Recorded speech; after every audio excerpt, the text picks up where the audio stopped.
Hey everybody, this is Hole Thruster, and we're here for a little more in-depth deep dive into the top 16 YCS Vancouver Crystron Canine profile from our special guest star Samuel Yu. If you could introduce yourself. Hi, I'm Samuel. I got top 16 at YCS Vancouver with the best deck. I've already done a profile or two, and they're on YouTube right now, but this is going to be a more in-depth look at the deck, like card by card, taking it really slow. And also the debut for my new team, Team Hole Thruster or The Hole, and we look forward to making more content soon. For sure. We all worked on this together for a long time, actually, over the course of the past few months, including myself and Amelia, which some of you guys might already be familiar with. Hello, guys. So, first off, why did we decide that Crestron Canine was the not maybe the correct choice, but the most likely to be successful deck for this event? We felt that we had a nice theory advantage or like over other people doing theory on this deck ever since maybe July, even earlier than this, on some key aspects that help this deck really shine towards others. For example, one thing that we really thought we would have a head start on towards other people was Quinquery and a way to really establish Paradise Smasher more reliably by turning two locked fives into a singular unlocked five. It was mostly as a way to play around breakers. We were expecting some builds of decks to be gravitating more towards that approach of non-engine, and we felt that the ability to hard make Paradise, even against decks that usually play around it, would also have been a really good boon to this deck and really put it on the front lines compared to other options like Yummy. Yeah, I remember very vividly messaging Nue during end of May, beginning of June about this deck with something really cryptic along the lines of, bro, Yoko Sulfador plays like 5 cantrips and still enables an FTK, which was a huge selling point for me as I was playing Malice during the entirety of the season, and I really think that going over this development of current Yu-Gi-Oh! Really established the dynamic of having a really resilient deck consisting mostly of cards that you want to see in multiples, especially like K9 is a really efficient engine that also is quite liberal in what it does. Like having a random level 5 is like already good enough as a selling point for the hybrid to work. Like you're seeing this in very exotic Dracotail builds running canines, even though 5 mana is a level 5 that you do not want to be summoning usually, and yet it still works, which I think is quite saying about this engine. Yeah, I remember very vividly messaging Nue during end of May, beginning of June about this deck with something really cryptic along the lines of, bro, Yoko Sulfador plays like 5 cantrips and still enables. For sure. I think um, I really want to emphasize the fact that in the months leading up to Vancouver, we really felt that we had the most advantage with this deck, like bar none. Aside from like maybe one or two appearances on the internet of like the four level five theory and Quinquery, everything was relatively like within our circle going up until this. All the combos were super like not optimized too. There were like disc ferns everywhere and like multiple spiders, Yeah, it multiple was really Trustaros rough for most people. Like a lot of ratios for were sure. unoptimized. A lot of people were focusing a little too much on the crucial aspect of the deck. Like, we really didn't feel like it maximized the Cannon Engine's strength at all. And Yeah, and we, this deck uses K9 better than Vanquish Soul, like very clearly, I think. It's more of a level 5 deck. The engine is super strong going first, and it's the best Dice Smasher deck in the room, like by far. And I looked at that and I was like, oh, this is something I want to take. and we really liked the way that the Crystron and board pieces synergized with what's missing from the canine interruptions. Like you have a lot of monster interruptions, you have spot removal with force release, you have a hand rip and stuff, but the canine endboard pieces were really weird into most common breakers and into stuff like talons, and we felt like the dragster negate and the cluster follow-up like pop over the course of every turn was a really nice way to just add more things to the canine core. I agree, even though this is still a hybrid on paper, I also think that this might be the purest variation of Canine running out there, just because Crystron isn't just there to fulfill the function of being Crystron in the form of its Embor pieces, but also to make your uh, Canine cards better and all. Like, the pure OCG lists were running Blaster for the longest while, and suddenly now we are running cards that have text printed onto them, like Sulfador, like Inclusion. All of those cards trade incredibly well with the most popular non-engine pieces as of right now, be it breakers or hand traps alike. Yeah, the bad hands in this deck are often on par with some of the mediocre hands in the other decks. And at the event, I did win a lot of games playing, pure canine. I won a lot of game ones off of like pure canine werewolf ulti-king.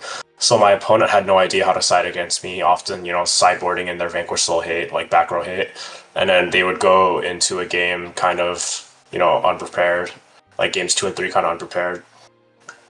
Your siding patterns kind of reflect this as well. Like you take out cluster, you take out a few inclusions, because at its core, this is a canine deck with a Crystron package, not a Crystron deck with a canine package like some of the other lists from Vancouver were built. I signed What's that. The Crystron cards definitely feel like tech cards more than real engines. Like your opponent may be trying to push through with the multiple forms of yummy engine, like multiple names, like Engage, less so Obedient Schooled, but Cluster really feels like an extension of something like Metal Cronus rather than a endboard piece. It really feels like you're more so trading non-engine rather than engine with engine, which I think is a really interesting dynamic to add to a deck with such a consistent and foremost resilient engine in the form of Canine. Exactly, and the point of Crystron cards were really originally to make a single rank 5 into a very scary push, something like SP Infinity Cluster Dragster or Tristaros. And it's what's really interesting about putting Crystron cards in K9 is that it's not really to play Crystron itself, it's just to give Jokel the ability to special summon its best target because Sulfador is the only real monster that Jokel can reveal that's also full combo by itself, even if the opponent like s- Stalin strikes Jokel to search or something. If they completely remove I the mean, which canine they would cards, never do that, but yeah, they the would point is that always, the engines yeah. do well by themselves. I mean, obviously, Crystron combo is not as good as but the other stuff, but it is workable. I It, agree, it poses a really solid backbone. As previously mentioned, your cards do stand a very solid ground in the face of multiple engine cards, multiple non-engine pieces, and all in all, I think that Crystron cards really pose a really healthy gameplay besides the Paradise Smasher that we're going to address later on in the video. After the reasoning for the deck itself, let's go through maybe a bit more detail on the card by cards that you may have seen on Sam's other profiles.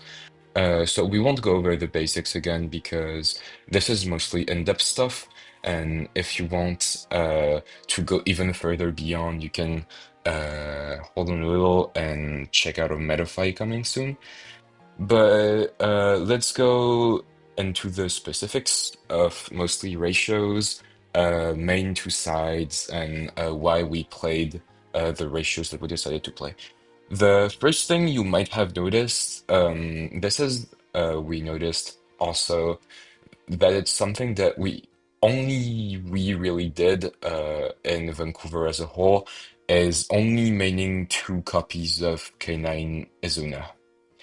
If Yeah, I'll do a little bit of talking for this part, but yeah, the main thing separating our list from the others was four Crystron level fives and two Azuna.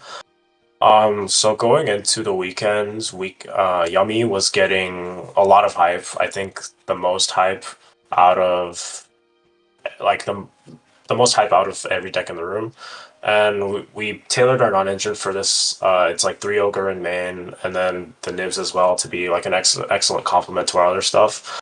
But too often in testing, we would look at an Azuna in our hands and be like, "Wow, this is completely dead." We wanted to make sure we had as many live cards as possible because the difference between the second ogre and the third ogre really does come up over the course of a long tournament. And having the third Azuna inside as a going first card and also into every other matchup, I mean, literally every other matchup since Yummy is the only one that makes it not live besides like stun or whatever, made our game plan just that more consistent over 10 rounds of Swiss, more in top cut. To add to that, we really wanted to maximize Izuna mostly as a going first push and a way to punish hand traps, which is why we mostly considered it a going first card. And as such, we really wanted to maximize it here by citing more copies for going first. Additionally, to draw a fine line, to answer the hypothetical question of not one Izuna instead of two, you definitely need the second one when considering that ideally you want to be normal summoning Izuna in a case of your opponent not interacting with you, and you will eventually need the second copy as a form of hand trap or rather end board piece for the opponent's turn. This is ultimately why we've decided not to cut it down to only one Izuna in the main, compared to the two that we ended up going on with. The flexibility Right. of the card was definitely still appreciated. For the next noticeable change over some other lists, we can see that we decided not to play Nash Knight in the extra deck, even though it seems like the most popular and maybe strongest ways to use Azuna as a hand trap going second, or even to threaten spot removal into boards. Maybe Amelia can give us some insight on that as well. Yeah, exactly. The Nash Knight is actually a really strong disruption, especially because it plays into this niche that we've noticed earlier of being more so a tech card rather than a endboard piece, right? And the thing about that is that this deck is probably the contender for the tightest extra deck right now. You need your very flexible extra cards in the form of Zeus, in the form of Vimana, in the form of Valon, which all fulfill their very respective niches. The issue about Nash Knight is that it does not exceed in any particular niche of the previously named ones. Yes, sucking up a name versus Dracotail definitely feels stronger than booking something, but you also have to account for Valon not being just a book, but also a pop that your opponent cannot immediately deal with. And in the ideal scenario, you will also be able to push for Zeus, which is ultimately one of the strongest win cons in this Xyz lineup. Yeah, to add on to that, not only is the extra deck really tight, but a lot of the scenarios in which Nash comes up as being good with a second target to use its effect twice, and the best targets being the Honor Arc and Honor Dark Suite, or C107 to make Vimana get really big. But with two Izuna in our main deck, the dedication of 2 to 3 slots to an Azuna specific niche that is not that good otherwise seemed like a gross underutilization of resources. And the trade off for not having Nash is honestly, um, it's only very relevant into like Malice and Mitsurugi, and people ended up playing less of the old decks for the Vancouver weekend anyway. We ended up feeling like the flexibility between Ripper, Vimana, and Valen was enough, like, for three targets to warrant Izuna as a hand trap, which is, in the first place, something we didn't expect to be using that much, since we decided to Uh, cut down what I copies. what I would like to add on to this is that even though we have the three main pushes in the form of Vimana, Valon, and Ripper, I think that our extra deck does a really incredible job at having multiple tech cards that aren't very obvious at first. Look at River Stormer that enables a 4 material Zeus. Look at Conquery that turns chaotic elements into a snatch steal of any monster on your opponent's field, right? As you can just summon one of your lanterns or yokels to your opponent's side and randomly snatch steal something super threatening like a Caesar or a Umbral Horror or anything that could be of larger relevance. So we decided to go for flexibility over specific uses for this extra deck, and it definitely ended up being the right call. For some last polishing on the ratios, let's talk about the Crystron cards we're playing. So, as we were very surprised to see that some other topping Crystron lists ended up playing a way bigger package than we ended up doing. And let's go over some of the reasons why we decided to only play for level fives, and also to get fist burn, and also not to play some of the extra Crystron starters that people were maining or shedding, such as Foolish Burial Goods for Clockwork Knight. Okay. So Oh, okay. I'll do this one. It's the four level fives was a decision I made very early on and received a little bit of backlash from Emmy and Noe. But if you take a look at the way the OCG plays Crystron, I know looking at the OCG is not always like a clean cut solution, but the reasoning is very solid.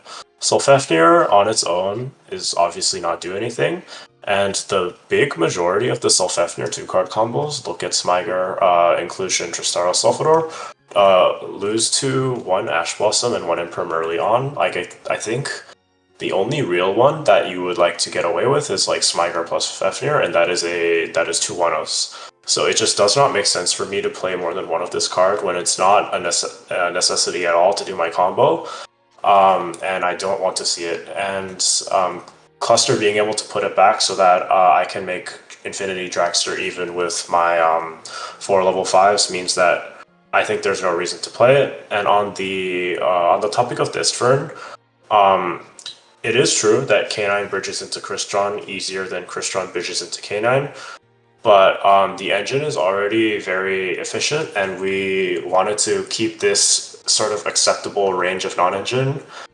Like right now, we have close to 20, and I know some of the lists that Top Vancouver, mainly Felix Pfeiffer's, were actually pushing up closer to 20 non-engine by not playing Cluster and Force Release in the main deck. So, in order to level the playing field with competition like that, I think it was necessary that we cut down on our bad draws as much as possible. I'll let Emmy talk. Yeah, there's not really much for me to add.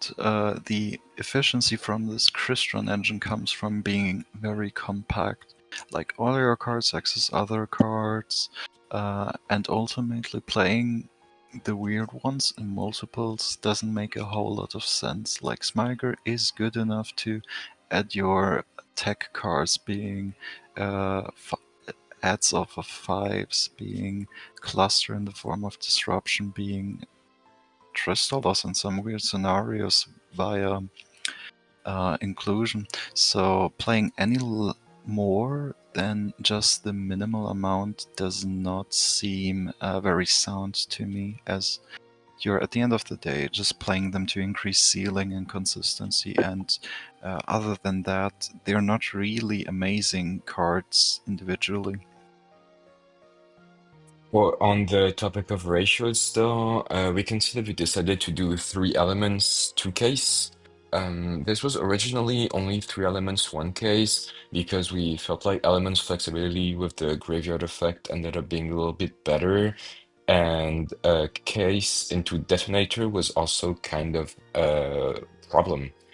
It didn't end up being that relevant, but we still decided to go for this. And the case was the third Azuna originally, but we decided that the card being more flexible between searching your best engine card, which is Joko, and also getting to Azuna for a punish going first was valuable as well. And we decided the third copy of both of those cards um, for going first, as we can see in the side. When it comes to the site itself, we really wanted to keep it as flexible and diverse as possible because it was really what we were expecting by the format. A lot of mix of old and new decks that we wanted to respect a lot, as you can see with the three Lancia and the three draw. And it's also why we made some choices like Ogre in the main as really generic ways to stop most pushes as it's a good card into the new decks of the format, being able to stop a VS from accessing their field spell or their trap, and also being a really nice second hand trap to pair with any other non-engine that you can draw. So it was really a mindset of being as generic as possible while keeping impactful things into old decks, such as Ogre to stop duo drive or two-hander Splash Mage.